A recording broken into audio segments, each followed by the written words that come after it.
오늘 말씀의 제목은 하나님께 합당하게 살아가야 합니다. 여러분도 알다시피 어떤 건물을 짓거나 다리를 건설할 때 그 도면이라는 것이 나오게 되고요. 그 도면에는 기준이 나와 있습니다. 여기에는 시멘트를 어떻게 넣어야 되고 철근은 굵기는 얼마가 돼야 되고 또 철근의 양은 어느 정도 돼야 됨을 그런 기준치가 이렇게 다 나와 있습니다. 우리가 눈에 보이지 않아도 이 건물이 유지되기 위해서는 그런 기준치들이 이 안에 다 지금 포함되어 있는 것입니다. 그러나 때로는 사람들이 보이지 않는 곳이라고 해서 바쁘다고 해서 적당하게 눈속임으로 건물을 짓거나 다리를 건설할 때 그것이 붕괴의 원인이 되기도 합니다. 또 그런 것만 기준치가 있는 것이 아니라요. 우리가 먹는 식료품이나 또 심지어는 약이나 또 아이들이 갖고 노는 장난감이나 이런 것들에도 다 기준치에 부합해야 합니다. 농약의 농도가 더 많다든지 아니면 약을 먹는데 그 약의 어떠한 기준치가 잘못되었다면 건강에 치명적인 상처를 줄 수 있기 때문에 그 기준치가 매우 중요하다라는 것입니다. 이와 마찬가지로 여러분 그리스도인의 삶에도 기준치가 있습니다. 그것은 바로 하나님의 뜻을 행하는 것입니다. 그리스도인의 삶의 기준치는 하나님의 뜻을 행하는 것이요. 이것은 구약 시대나 신약 시대나 지금의 시대나 한결같습니다. 믿음의 사람들에게 있어서 그 기준치는 하나님의 뜻에 있다라는 거예요. 그래서 사도 바울은 로마서 12장 2절에 이렇게 권면하고 있습니다. 여러분은 이 시대의 풍조를 본받지 말고 마음을 새롭게 함으로 변화를 받아서 하나님의 선하시고 기뻐하시고 완전하신 뜻이 무엇인지를 분별하도록 하십시오. 그러니까 우리가 믿음 생활하면서 이런 생각은 가져야 합니다. 과연 나를 향하신 하나님의 뜻이 무엇일까? 우리가 어떤 행동을 하거나 어떤 말을 하거나 어떠한 길을 걸을 때 나를 향하신 그 하나님의 뜻이 무엇인가를 우리가 알아야 한다라는 것이죠. 그 뜻을 모르면 큰 사고가 나게 됩니다. 여러분 우리가 어려서도 배웠고 지금도 알고 있잖아요. 다 모든 사람들의 기준치가 있는 것. 아마 이건 세계 공통적인 것 같아요. 신호등이라는 것이 있습니다. 빨간 불일 때는 서야 되죠. 초록 불일 때는 가야 하죠. 그 기준을 무시하면 때로는 사고가 나고 목숨을 잃게 된다는 거예요. 그러니까 기준이 굉장히 중요하다라는 것이에요. 그래서 그리스도인은요, 다른 것이 아니라 하나님의 뜻을 이루는 모습이 있어야 돼요. 내 말에나 내 삶에나 내 어떤 행동이나 내가 가는 길이나 내 모습 속에서 하나님의 뜻을 이루는 이 모습이 우리 가운데 있어야 한다는 것이죠. 내 방식대로 하는 것이 아니라 하나님의 방식이에요.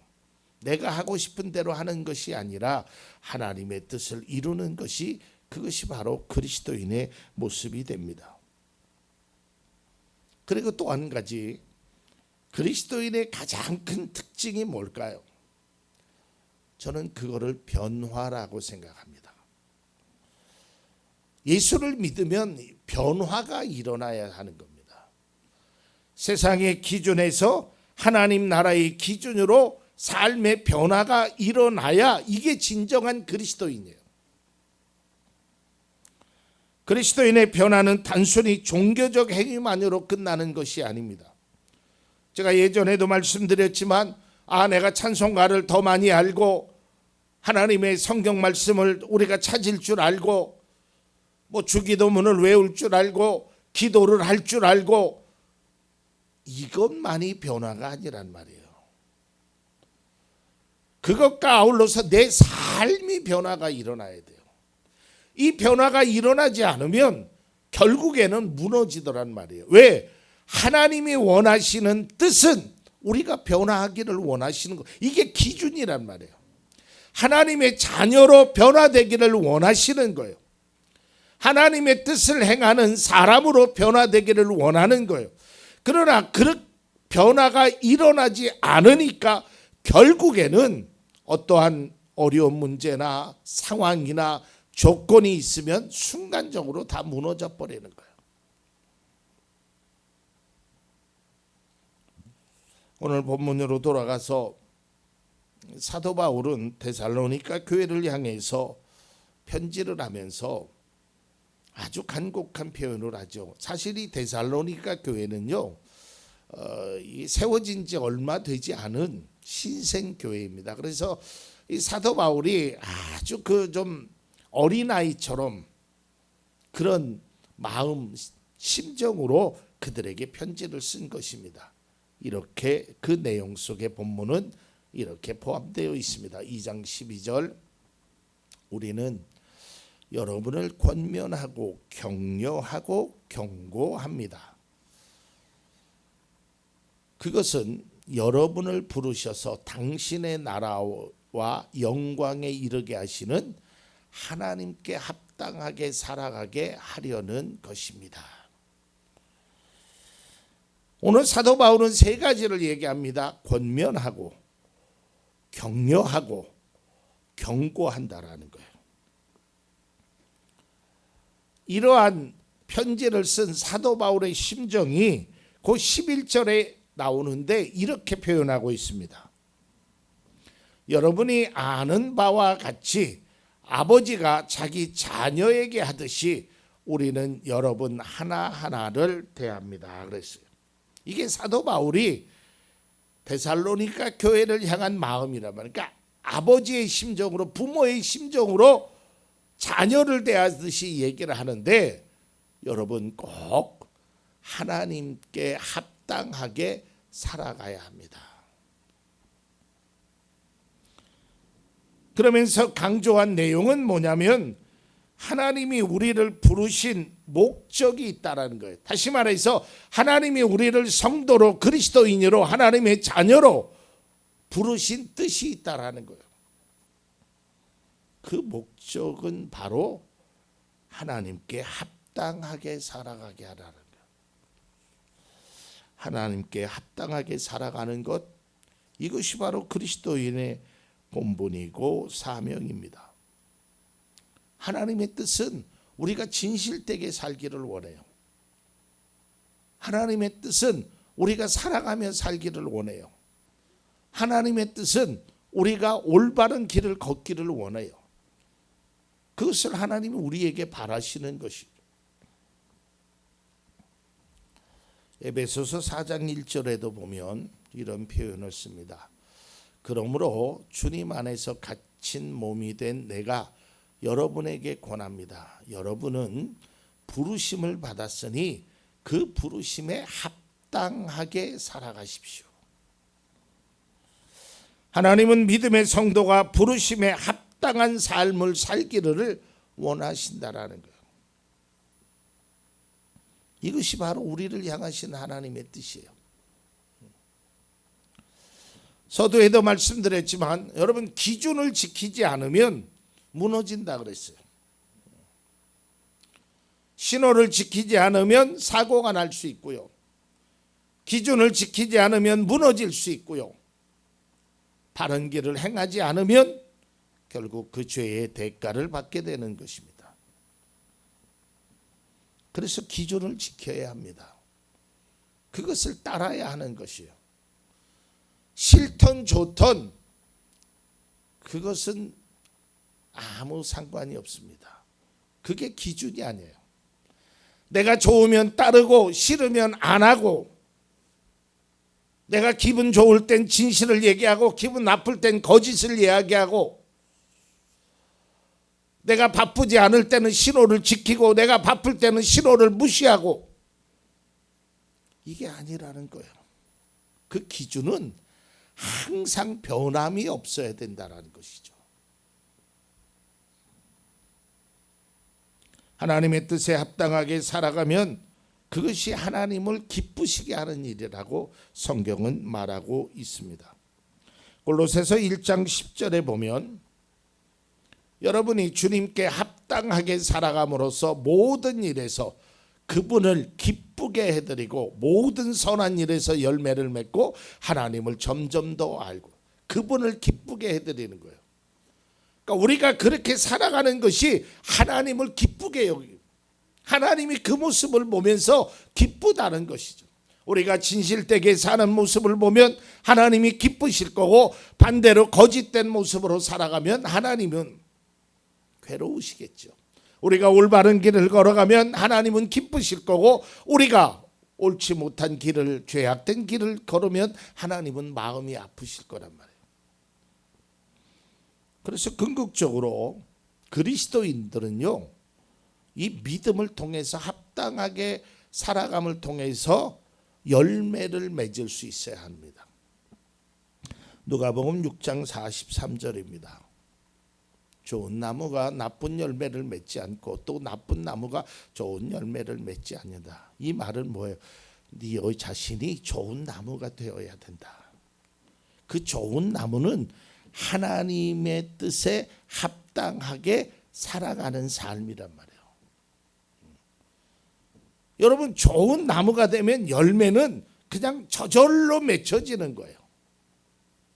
근데 좋은 나무가 되지 않고 열매만 좋은 열매를 맺겠다고 하는 것은 그것은 이율배반적인 거예요.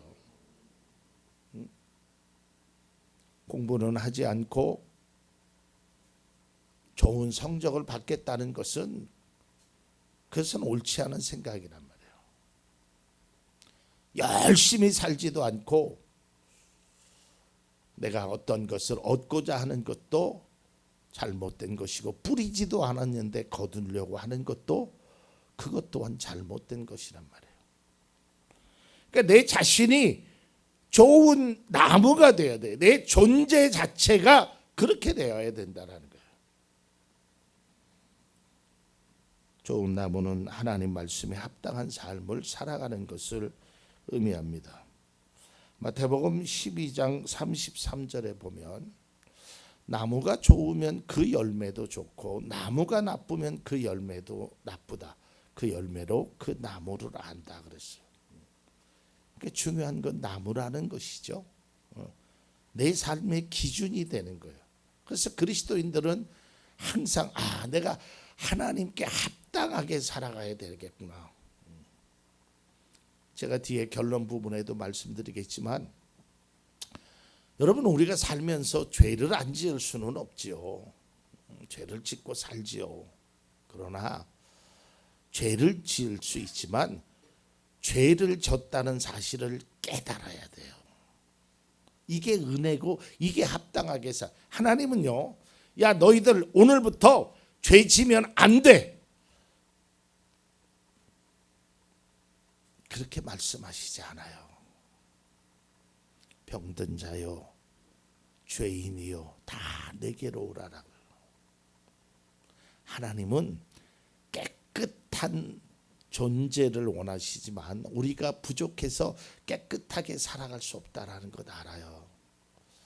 정직하지 못하고 올바르지 못하고 그런 일들을 행하는 것이 우리들의 모습이란 말이죠. 그러나 그것을 깨달아 알아야 돼요. 말씀을 보면서 찬양을 드리면서 기도를 하면서 내가 이렇게 살면 안 되지. 이것이 바로 그리스도인의 합당한 삶이란 말이에요. 여러분, 그리스도인의 합당한 삶이라고 무흠하다라는 이야기가 아니에요. 우리가 죄를 지을 수 있죠. 그러나 죄를 짓고도 너무 뻔뻔하게 살아가고 있단 말이에요. 마치 안 그런 것처럼. 이것은 하나님 앞에 합당한 삶이 못 된다는 거예요. 바울은 오늘 그 부르심에 합당하다라는 이 합당하다라는 것이 국어적인 사전의 일상적인 사전의 의미는 기준에 부합하다, 알맞다 이런 뜻이거든요. 그런데 성경에서 말하는 이 합당하다라는 사도 바울이 쓴 이 단어에는 두 가지 뜻이 있어요. 하나는 조화롭다라는 거예요. 조화의 사상이 들어있다라는 거예요. 이건 어떤 조화냐? 저는 이렇게 판단해요. 뭐 어떤 학자는 뭐 교리와 실천 뭐 그럴 수 있어요. 근데 이 말을 조금 더 쉽게 표현하면 믿음의 삶과 일상적인 삶이 조화를 이루어야 돼요. 저는 이렇게 생각해요. 우리가 교회 안에서만 그리스도인이 아니에요. 우리는 세상의 그리스도인이죠. 제가 설립 14주년 때 그 설교를 할 겁니다. 우리는 예수님이 말씀하신 세상의 소금과 빛이 되는 거예요. 교회 안에서만 경건한 모습, 교회 안에서만 믿음의 모습을 살아가는 것이 아니라 이것이 세상 속에서 나아갈 때 조화를 이루어 나가야 돼요. 교회 안에서만 믿음의 사람이 아니에요. 교회 안에서만 사랑을 이야기하는 것이 아닙니다. 교회 안에서만 정직을 말하는 것이 아니에요. 세상에 나가서도 사랑하고 정직하고 올바른 삶을 이 조화를 이룰 줄 알아야 돼요. 이게 바로 믿음의 사람의 모습이라는 거예요. 제가 몇 차례 강조한 말씀이 있죠. 정말 우리가 들어서는 안 될 말. 예수 믿는 사람이 모처래. 여러분 이거는 우리가 합당하게 살아가지 못해서 그래요. 저 사람 예수 믿는 사람 맞아? 어떻게 근데 그런 말을 해? 어떻게 그런 행동을 해? 어떻게? 여러분 이거는 하나님 앞에 정말 자복하고 회개해야 돼요. 반대로 우리가 들어야 될 말. 저 사람 보면 예수 믿고 싶다. 이게 바로 그리스도인의 삶이 교회와 세상 속에서 조화를 이루어 나가는 삶이에요. 우리가 세상에 나가서 찬양을 드리지 않아도, 기도를 하지 않아도, 성경책을 들고 다니지 않아도 그들에게 복음을 전할 수 있는 방법은 얼마든지 많이 있단 말이에요. 내 삶을 통해서 그들에게 나눠줄 수 있단 말이죠. 두 번째, 이 합당하다라는 두 번째의 뜻은 어울린다라는 거예요. 어울린다라는. 여러분 우리가 예를 들어서 뭐 여러분들은 제 상의만 지금 보이시겠죠? 하의는 안 보이시겠죠? 제가 양복을 입고 넥타이 와이셔츠를 입고 넥타이를 메고 이 상의를 이렇게 입었어요. 근데 만일에 하의를 파자마를 입었다고 칩시다. 얼마나 우스꽝스러워요. 어울리지 않지요? 어울리지 않는 거예요. 제가 예전에 회사를 다닐 때 이제 출장을 갔다가 인근 설악산을 한번 올라간 적이 있었어요. 근데 옷차림이 뭐 출장이니까 양복을 입고 가지 않았겠어요? 저는 그때까지만 해도 잘 몰랐어요. 그냥 뭐 케이블카 타고 올라갔다 구경만 하면 내려오지 그랬는데 사람들이 산을 구경하는 것이 아니라 나를 보더라고, 나를. 그래서 내가 그렇게 잘생겼나? 이런 착각을 했어요. 왜 그래요? 어울리지 않는다는 거죠. 적어도 산을 올라가면 등산복은 못 입더라도 양복은 입지 말아야 하잖아요. 이건 어떤 외형적인 것을 이야기하는 것이 아닙니다. 그리스도인다운 삶을 살아 그렇게 어울리게 살아가야 한다라는 거예요. 너무 어울리지 않는다는 거예요. 내가 목사인데, 내가 하나님의 자녀인데 만일에 어울리지 않게 살아간다면 그것을 아는 사람이, 그것을 보는 사람이, 그것을 느끼는 사람이 뭐라고 할 것인가라는 거예요. 오늘 사도 바울은 이 두 가지를 얘기하는 거예요. 하나님의 자녀로 세상과 교리와 삶의 실천이 어울려야 된다. 그리고 그것이 균형감을 유지할 수 있어야 된다는 거예요.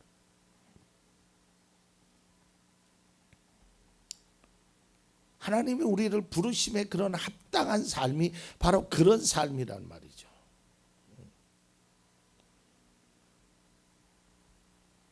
지금은 좀 시기가 지났지만 3월 달이 되면 이제 새롭게 입학을 하게 되죠. 중학교, 초등학교, 중학교, 고등학교, 대학교 입학을 합니다. 그 입학을 하면 입학식이라는 것을 하죠. 보통 그 입학식 때 교장 선생님이나 선생님이나 어떤 교수님들이 와서 하는 말 중에 하나가 우리 학교는 이런 기준이 있습니다. 그래서 우리 학교 학생은 이렇게 행하여야 합니다. 그 기준에 맞지 않으면 경고를 하고요. 그 기준에 맞지 않으면 퇴학 조치를 행합니다. 여러분, 하나님도 마찬가지예요. 우리를 자녀 삼으실 때 이런 기준을 우리에게 주셨단 말이죠. 하나님이 우리를 부르심은 단순한 직분이나 사명을 주시기 위한 것이 아니라 그리스도인으로 구원받은 백성으로 합당하게 살아가라고 그걸 기대하고 있다라는 거예요. 하나님의 자녀답게 살아가는 것을 원하고 있다는 거예요. 근데 우리는 안타깝게도 하나님의 자녀로서 내가 하나님 앞에 어떤 존재로 살아갈 것인가 여기에는 전혀 관심이 없어요.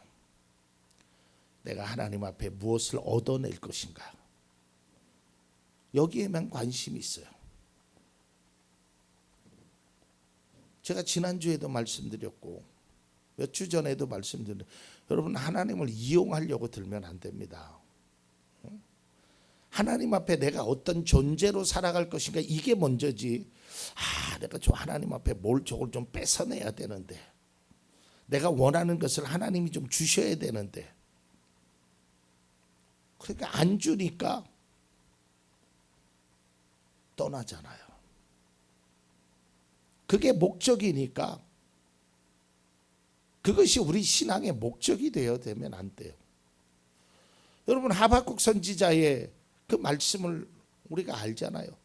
다 없어도, 아무것도 없어도 나는 여호와 때문에 기뻐한다. 이런 신앙 여기까지는 가지 않는다고 하더라도 우리의 신앙이 하나님 앞에 뭔가를 얻으려고 하는 신앙만으로 존재하는 것은 바람직하지 않다.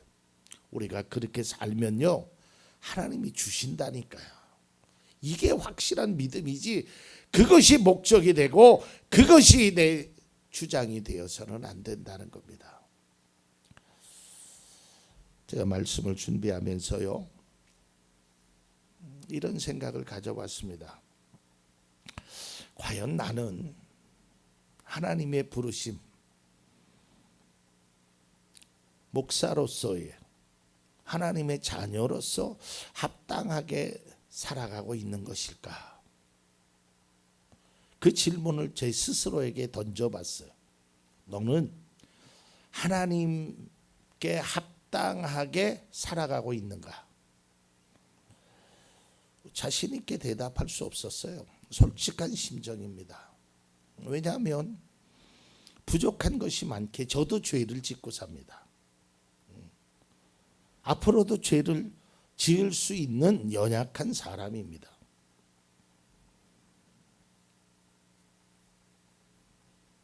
그럼에도 불구하고 우리는 하나님께 합당하게 살아가라라고 말하는 것은요 제가 지켰기 때문에 여러분들도 지키십시오라고 말하는 것이 아니에요. 이것이 중요하기에 말씀을 드리는 거예요. 저는 완벽하게 지켰으니 여러분도 지키십시오. 나와 같은 그리스도인이 되십시오. 사도 바울이 말하는 것처럼 나를 본받으십시오라고 그런 말을 할 주제가 저는 못 됩니다. 안 돼요. 그런데 제가 꼭 하나 아는 것이 있습니다. 잘못은 할 수 있지요. 그런데 그 잘못을 깨달는다는 거예요. 그래서 하나님 앞에 새벽에 회개도 하고, 하나님 제가 또 이런 잘못을 저질렀네요. 목사인데 부끄럽네요. 그러면서 조금씩 하나님께로 가는 거예요. 오늘 말씀도 같은 맥락입니다. 이 말씀은 우리 모두를 향한 사도 바울의 권면이고 하나님의 말씀입니다. 여러분들에게 간곡히 부탁드리고 싶은 말씀이 있습니다. 제가 드리는 강대상에서의 말씀을 인간 이현구 목사의 말로 듣지 않기를 바랍니다. 여러분 그렇게 들으면 아무것도 되지 않습니다. 오늘 자막은 준비되어 있지 않지만 오늘 성경 말씀 13절을 좀 한번 보겠습니다. 2장 13절입니다. 제가 읽어드리겠습니다. 우리가 하나님께 끊임없이 감사하는 것은 여러분이 우리에게서 하나님의 말씀을 받을 때에 사람의 말로 받아들이지 아니하고 실제 그대로 하나님의 말씀으로 받아들였기 때문입니다. 여러분에게 간곡히 부탁합니다. 하나님의 말씀으로 받아들여야 합니다. 제가 하나님의 말씀을 전하는 것, 물론 이 말씀 속에선 저의 생각이나 저의 어떤 지식이나 이런 것을 가지고 전하지만 적어도 제가 이 하나님의 말씀을 전할 때는 어떤 감정을 가지고 전하지는 않습니다. 이 하나님의 말씀대로 제가 전하려고 합니다. 그래서 제목도 가급적이면 본문에서 찾으려고 하고요. 하나님의 말씀도 본문에서 집중적으로 전하려고 합니다. 이게 제 설교입니다. 그러니까 저의 말로 듣지 마세요. 저는 정말 더럽고 험도 많고 뭐 보잘것없는 사람이에요. 그러니까 저를 탁 덮어두시고 하나님의 말씀으로, 그래야 우리의 삶의 변화가 있고 그래야 이것이 진정한 하나님의 말씀으로 받아들이게 되는 자세입니다. 그리스도인은 하나님께 합당하게 살아야 합니다. 이건 분명한 명제입니다. 저도 그렇게 살아야 합니다. 지금까지 우리가 어떻게 살았느냐도 중요하지만 더 중요한 것은 앞으로 어떻게 살아가야 할 것인가가 더 중요한 것입니다. 하나님 자녀답게 살아야 합니다. 하나님이 원하시는 합당한 삶으로 살아야 합니다. 그래야 진정한 열매를 맺을 수 있고 그것이 바로 그리스도인의 모습입니다. 결론입니다. 부족했지만 그래도 노력하십시오. 몰랐다면 이제는 알아야 합니다. 알았지만 하지 못했다면 이제는 알았으면 해야 합니다. 잘못 알았다면 바르게 알아야 합니다. 그리고 여전히 제자리에 있었다면 이제는 변화가 되어야 합니다.